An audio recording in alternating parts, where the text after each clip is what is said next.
গাছ আমাদের জীবনের সঙ্গে একেবারে ওতপ্রোতভাবে জড়িত। ঠিক একইভাবে সারি সারি গাছে সাজানো বাগনানের মেজদার বাগানও বাগনানবাসীর জীবনের সাথে একইভাবে জড়িত। কিন্তু কে এই মেজদা? আমার নাম হচ্ছে চন্দ্রকান্ত পাত্র। আমার বাড়ি বাগনান, বৈদ্যনাথপুর, হাওড়া জেলা।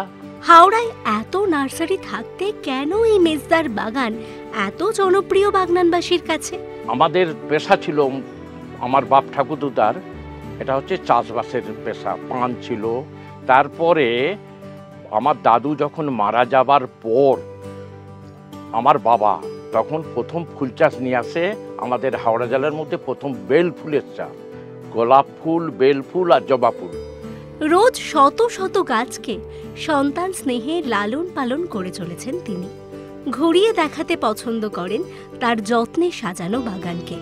আমার কাছে মানে অনেক আইটেম ফলের গাছ আছে, যেগুলোর দাম এক একটার দাম আছে 2000 টাকা, 1500 টাকা, এরকমও গাছ আছে সব। এইসব নিয়ে এখন তো চলছি। তারপরে ছেলে এখন উপযুক্ত হয়েছে, ছেলে দেখছে, ভবিষ্যতে ছেলে কি করবে সেটা বলতে পারবো না। তবে তাকে শেখাচ্ছি, কিন্তু সকলের মেন্টালিটি সমান নয়। প্রথমত কথা হচ্ছে এইটা কেন করব, এই চিন্তাভাবনা যতক্ষণ না তুমি নিজেকে ক্রস করতে পারবে ততক্ষণ তুমি কোনোদিনই কিছু করতে পারবে না। সেইটা আমার মধ্যে আছে। আমি যদি এইটা করি কি হবে, ভালো হবে না মন্দ হবে, আমি 2-3 দিন এখন চিন্তা করে তবে সে কাজগুলো করি। এই যে এইটা করব 1 বছর আগে থেকে না আমার প্ল্যান ছিল মনের মধ্যে, কিন্তু আমি কাউকে বলিনি। এবছর হঠাৎ করে যখন আরম্ভ করলাম এই কাজটা, তখন ছেলে বলল কী হবে, আমি দেখ না কি হয়, তোর জন্যই তো করে যাচ্ছি আমি, তবে তোকে রাখতে হবে। করার পর বললে না, দারুণ তো। হাওড়ার বাগনানের বহু ইতিহাস বিজড়িত স্থানের সাথে রয়েছে বহু নার্সারি, যে নার্সারিগুলিতে জন্ম নেওয়া গাছ বহু জায়গায় পাঠানো হয়। তেমনই একটি নার্সারি হলো নির্মলা নার্সারি। তবে বাগনানবাসীর কাছে তো মেজদার বাগান। আজকে আমি এখানে যেসব গাছ করছি মেনলি হচ্ছে আমার আসল হচ্ছে ওই ফলের গাছ, বিভিন্ন রকম থাই ভ্যারাইটি ফলের গাছ, ভিয়েতনামের ফলের গাছ। তারপরে জাম আছে, যেটা হচ্ছে জাম, থাইল্যান্ড জাম, কালো জাম যেটা বলি, থাইল্যান্ড কালো জাম, সাদা জামও আছে। আর একটা সুপার 10 বলে একটা নতুন জাম বেরিয়েছে, বড় বড় জাম হবে, এখনো মার্কেটে অ্যাভেলেবেল হয়নি, সেটাও আছে আমার কাছে। লেবু গাছ আছে বিভিন্ন রকম, লাল পাতি লেবু, মানে যে রসটা নিচুড়লে লাল হবে, পাকার মুখে ওই লালটা আসে এবং নিচুড়লে লাল রস বেরোয়। আমরা সাদা রস দেখেছি, কিন্তু পাতি লেবুর লাল রস। নিজে হাতে বাগানকে নিজের সন্তানের মতো যত্নে সাজিয়ে তুলেছেন চন্দ্রকান্ত বাবু। তিনি চান তার ছেলেও যাতে তার মতোই ভালোবেসে ফেলেন এই নার্সারিকে, তাই বাগানকে ভালোবাসতে শিখিয়েছেন ছেলেকেও। আমার ছেলেও যুক্ত, সেই দেখাশোনা করে, আমি একটু পরিচালনা করি। এখন আমার এজ হয়ে গেছে 75। আমি এতে পরিচালনা করি, আর খদ্দের বেশি এলে তাদের সঙ্গে আমি একটু ডেকে নেয় আমার ছেলে, আমি যুক্ত হই। এবং বিভিন্ন রকম গাছ নিয়ে আমার যদি একটু বয়সটা কম হতো আরও, এই সময় যে কালচার সেই জিনিসটা তখন বুঝতে পারিনি, কিন্তু ধীরে ধীরে যখন মোবাইল ফোন ঘেটে বা বিভিন্ন রকম করে তখন কালচারগুলো বুঝতে পেরেছি। পারার পর হয়তো শেষ অবস্থায় তবু আমি চেষ্টা করছি যাতে সেইগুলো করা যায় এবং মানুষকে দেখানো যায়। ছোটবেলাটা কেটেছে ফুটবল খেলে, থিয়েটারেও বেশ নাম ডাকছিল তার। স্বপ্ন ছিল বড় হয়ে বড় ফুটবলার হবেন, কিন্তু অর্থের অভাবের কাছে হার মানতে হয় চন্দ্রকান্ত বাবুকে। অর্থ না থাকলেও জমি ছিল তাদের। রিয়ান্সে 3 বছর ছিলাম, তারপরে মহামাডামের চুক্তি হয়েছিল আমার সঙ্গে, কিন্তু তখন টাকা পয়সা কোনো ছিল না বলে আমি ছেড়ে দিয়েছি, পালিয়ে এসেছি। তখন এতেই যুক্ত হই। তখন বাবা কি করলো, বাবা বলল যে আরে এক কাজ কর, আমার তো সম্পত্তি আছে, টাকা আছে, তোরা এমন একটা কিছু কর যাতে তোদের কাছ থেকে ছোট গরিব থেকে মানে হাই আপার পর্যন্ত সব লোক আসবে, তাতে কোনো মানে কে মন্ত্রী কে ওসব দেখবে নি কেউ। আমরা বলুন তখন কি হবে, এরকম কি জিনিস আছে, তখন বলো তোরা নার্সারি কর। বাবাই এই জিনিসটা আমার দিকে মাথায় ব্রেনে ঢুকিয়ে দিয়েছিল এবং বাবাই এটা করেছিল। তো তারপরে আমরা নার্সারি আরম্ভ করলাম। তখন আমার ছোটো ভাই বিএসসি বোটানি পড়ছে, আর বর্দা সিটিআই পড়তে পড়তে চাকরি পেয়ে গেছিলো, ছেড়ে দিয়েছে। আমিও ছেড়ে দিলাম সব, দিয়ে আমরা দু ভাইতে আরম্ভ করলাম। তার কিছুদিন পরে ছোটো ভাই পরীক্ষা দিবার পর পাস করে বেরিয়ে এলো, অনেক ইন্টারভিউ দিয়েছিল, প্রত্যেকটা ইন্টারভিউতেই ও মাস্টারি পেয়েছিল, কিন্তু বাবা করতে দেয়নি। তো আজকে যে পরিস্থিতি, তখন যদি আমরা চাকরি করতাম তখন ক টাকা মাইনে ছিল, তখন খুব একটা মাইনে ছিল নি। অতএব আমরা যে সাফল্য পেয়েছি একমাত্র এই সব করেই। আমরা যে সাফল্য একদম মানে কি, চাকরি করলে আমরা এত কিছু করতে পারতাম না। হয়তো আমার দিকে একটু ওই চাষের লোকের মতন থাকতে হয়, যখন বাইরে বেরোই তখন আলাদা কথা, কিন্তু আমার দিকে এইভাবেই থাকতে হচ্ছে। এবং এতেই এসে যাই আমরা। আসার পর তারপরে ধীরে ধীরে অনেক লড়াই করে আমি আজকে এই পজিশানে এসেছি, মোটামুটি একটা স্ট্যান্ডার্ড পজিশানে এসে গেছি। এবার এর সঙ্গে আমার ছেলেও যুক্ত। শুধু ফুল না, বিভিন্ন রকমের ফলের চাষ করা হয় চন্দ্রকান্ত বাবুর বাগানে। রোজ ভোর 4টের সময় ঘুম থেকে ওঠেন তিনি, আর তখন থেকেই শুরু হয় তার বাগান পরিচর্যা।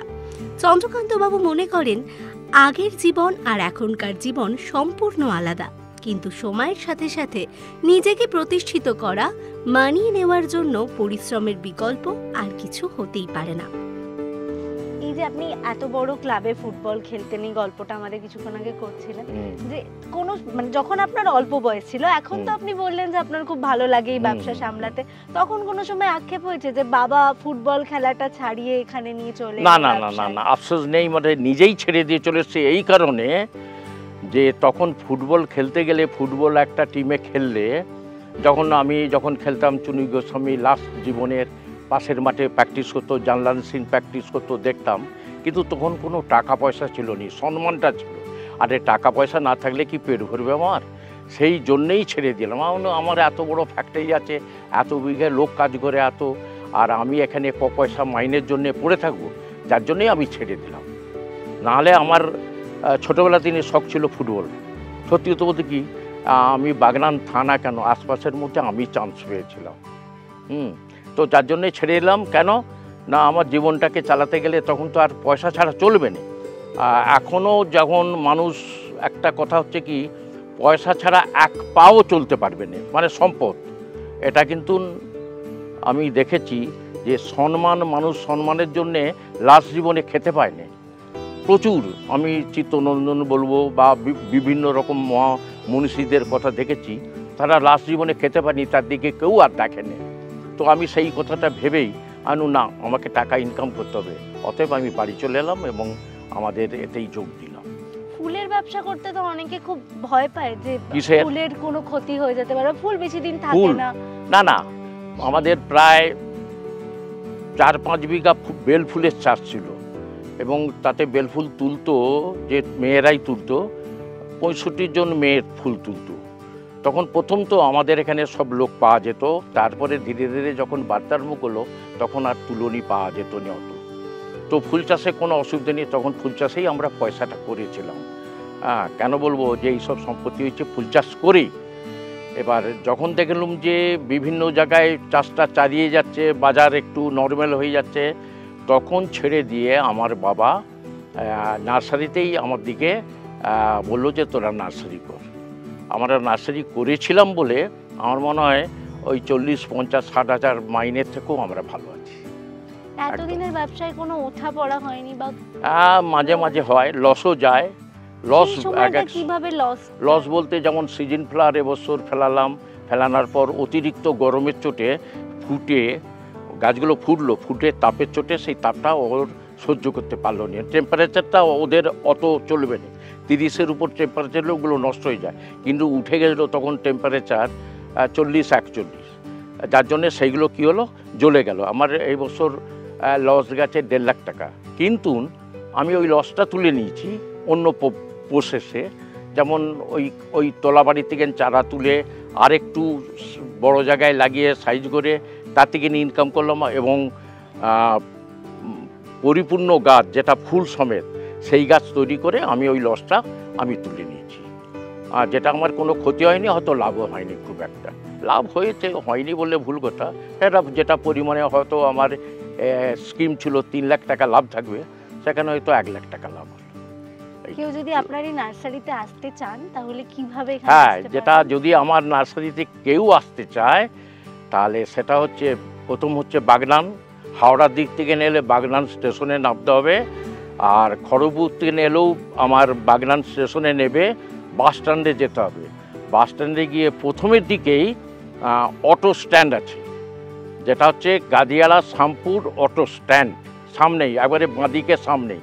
তার দিকে গিয়ে বলতে হবে যে আমি বাঁটুল কলতলায় যাব, মেজদার বাগানে বাঁটুল কলতলায় যাব। আমি তো চিনিনি কিছু বাঁটুল কলতলা, আপনি আমাকে একটু নামিয়ে দেবেন। তারা বাঁটুল কলতলায় নেবে, যে কোনো দোকানদারকে বা যাকে বললেই তারা বলে দিবে, মেজদার বাগানে গেলে তারা বলে দিবে যে এই সামনেই আছে, তুমি এই দিয়ে চলে যাও, কোনো অসুবিধে নেই। কিন্তু আমাকে বাগনানের অটোওয়ালা কেন, অটো টোটোওয়ালা সকলেই জানে আমার বাগান। এটা আমার একটা মোটামুটি ভগবানের চাই যে মেজদার বাগান, এটা একটা বিরাট প্রচার হয়ে গেছে গোটা ওয়েস্ট বেঙ্গলে। আমার কাছ থেকে বিভিন্ন জায়গা থেকে আছে, বাইরে থেকে Ghatshila, new town, Kolkata new town, তারপরে হচ্ছে নবান্ন বা দক্ষিণ 24 পরগনা, ওদিকে ধরুন বিহার থেকে আসে, তারপরে হচ্ছে আরামবাগ দিকে আসে, বিভিন্ন জায়গা থেকে মোটামুটি গোটা মেদিনীপুর আসে আমার কাছে। ঘরোলা যারা, তারা হচ্ছে ঘরে শখের গাছ করার জন্য আমার কাছে আসে এবং আমার কাছে সাজেশন পেয়ে যায়। যখন যেটা দরকার হবে আমাকে ফোন করলেই পেয়ে যাবে। আমি লোকাল কাস্টমার যারা ঘরোয়া কাস্টমার তার দিকে বেশি প্রাধান্য দিই। তার কারণ হচ্ছে তাদের যদি গাছ ভালো হয় তার কাছ থেকে আমি কাস্টমার পেয়ে যাব। এই কারণেই আমি লোকাল কাস্টমারকে পাইকারের থেকে বেশি প্রাধান্য।